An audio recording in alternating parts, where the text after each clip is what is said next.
তো নির্বাচন কমিশন আমাদের মতামতের জন্য অপেক্ষা করেন নাই, ওনারা নিজেরা গেজেট নোটিফিকেশন করেছেন। এটা ছাড়া আমার আর কিছু বলার নেই। স্যার এখানে একটা ব্যাপার যে অনেকে বলছে যে এর মাধ্যমে আওয়ামী লীগের আমলের নির্বাচনকে অনেকে ভোটারবিহীন বা অবৈধ নির্বাচন বলছে, এটা লিগ্যালাইজ করা হলো। আপনি কি মনে করেন? এই ব্যাপারে আমার কোনো বক্তব্য নাই। এটা আসলে নির্বাচন কমিশনের ব্যাপার। এটা আসলে যারা এরভাবে আপনার মামলা করে বা প্লেন পরিবর্তন করে বিজয়ী হতে চাচ্ছেন ওনাদেরকে জিজ্ঞেস করেন। স্যার ইরিশ জাকেরের বিরুদ্ধে কি মামলা হয়েছে? হত্যা মামলা। স্যার একটু শেষ করি।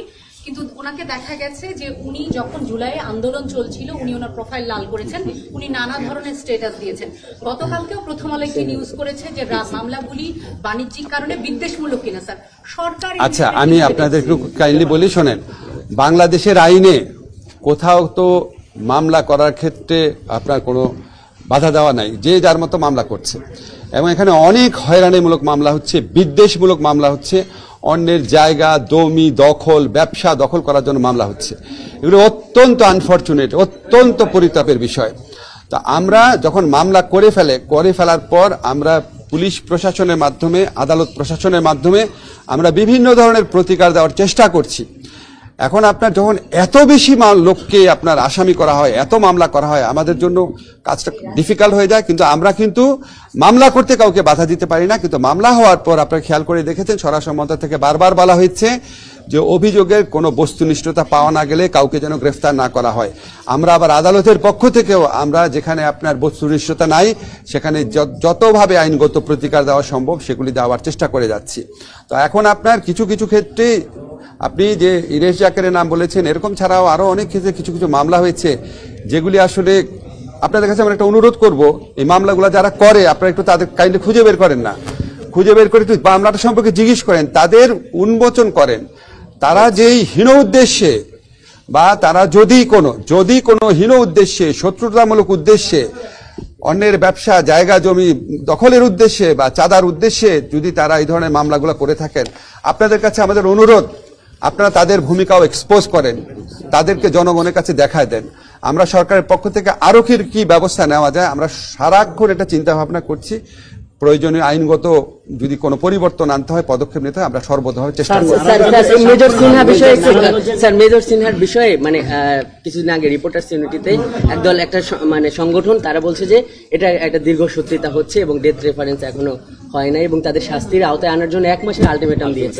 স্যার আপনার উপর আসে আলটিমেটাম। স্যার একই প্রশ্ন এটার সাথে অ্যাড করি স্যার, নারায়ণগঞ্জে যে আলোচিত যে 7টি আচ্ছা আমি আপনাদের বলি যে যেই সমস্ত মেজর সিনহার যে আপনার হত্যা মামলা, এটা একটা পাশবিক হত্যা ঘটনা ছিল। আমাদেরকে কি বলবো আর কি, মানে আমরা সবাই শোকাচ্ছন্ন ছিলাম, সবাই আমরা বিচার চেয়েছি। 7 খুন বর্বরচিত একটা খুন হয়েছে, আমরা এটার বিচার চেয়েছি। কিন্তু ভাই আপনাদের তো একটা জিনিস বুঝতে হবে, এগুলি যখন উচ্চ আদালতে থাকে হাইকোর্টে থাকে তখন এটা সম্পূর্ণভাবে হাইকোর্টের এখতিয়ারাধীন বিষয়। এটা কার্যতালিকায় কত নম্বরে আসবে কবে শুনানি হবে এটা সম্পূর্ণভাবে স্বাধীনভাবে হাইকোর্ট ঠিক করে। এখানে আইন মন্ত্রণালয়ের কোন রকম ভূমিকা রাখার কোনো অবকাশ নাই।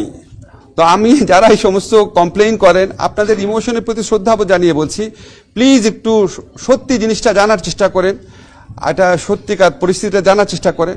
না হতে অহেতুক কাউকে ব্লেম করলেন বা অন্য কোনো মন্ত্রণালয় ব্লেম করলেন, এটা তো কোনো সমাধান আসবে না। তো আমরা আশা করব আপনাদের মতো আমিও আশা করি আমরা কোনো দ্রুত এটার আপনার বিচার সম্পন্ন হয় এবং যারা দোষী সাব্যস্ত হবেন তাদের জন্য মানে সর্বোচ্চ শাস্তি হয়। নাগরিক হিসাবে আশা ব্যক্ত করছি। বিচার বিভাগের উপর হস্তক্ষেপের একটা নজির আপনারাও বলেছেন, তো আপনাদের এরকম কিছু নাই আপনারা বলতে চান? আপনার উচ্চ আদালতের উপর আমাদের তো হস্তক্ষেপের কোনো স্কোপই নাই। এখন আমরা আগের সরকার যে ছিল সেটা তো একটা ফ্যাসিস্ট গভর্নমেন্ট ছিল, তারা তো কোনো নিয়ম নীতি মানত না। তারা চিফ জাস্টিসকে পর্যন্ত মানে কি বলবো গলা ধাক্কা দিয়ে দেশ দিয়ে বের করে দিয়েছে। আমরা তো সেটা সরকার না, ঠিক না? আমরা উচ্চ আদালতের স্বাধীনতার প্রতি অত্যন্ত শ্রদ্ধাশীল। আমাদের কোনো এখতিয়ারই নাই উচ্চ আদালতের মানে কবে শুনানি করবে কত দ্রুত শুনানি করবে সেটার ব্যাপারে কিছু বলার। আমাদের একমাত্র যেটুকু রোল থাকে অ্যাটর্নি জেনারেল অফিসের মাধ্যমে সেটা আমরা সম্পূর্ণভাবে সেই দায়িত্ব পালন করি। সেটা তো আপনার মানে প্রতিদিনের ব্যাখ্যা করার বিষয় না, তাহলে তো আপনার আমাদের গোপনীয়তার শর্ত বা কোনো কিছুই থাকে না। ধর্ষণ হত্যা মামলার আমরা জানি শুরু হয়েছে স্যার, জি। সাক্ষ্য শুরু হয়েছে স্যার, এটা কি পর্যায়ে আছে? আসিয়া হত্যা মামলা লাস্ট যেটা আপনার গত বুধবার এটা আপনার বিচার কাজ শুরু হয়েছে, কারণ এটা চার্জশিট পেতে একটু দেরি হয়েছিল। এখন চার্জশিট ছাড়া তো কোনো বিচার কাজ শুরু হতে পারে না, তো আপনি জানেন। এখন বিচার কাজ শুরু হয়েছে বুধবার, তারপরে আপনার যে ওয়ার্কিং ডে কার্য দিবস, আমরা যখন দিন বলি লয়ের ব্যাখ্যা হচ্ছে দিন মানে হচ্ছে কার্য দিবস।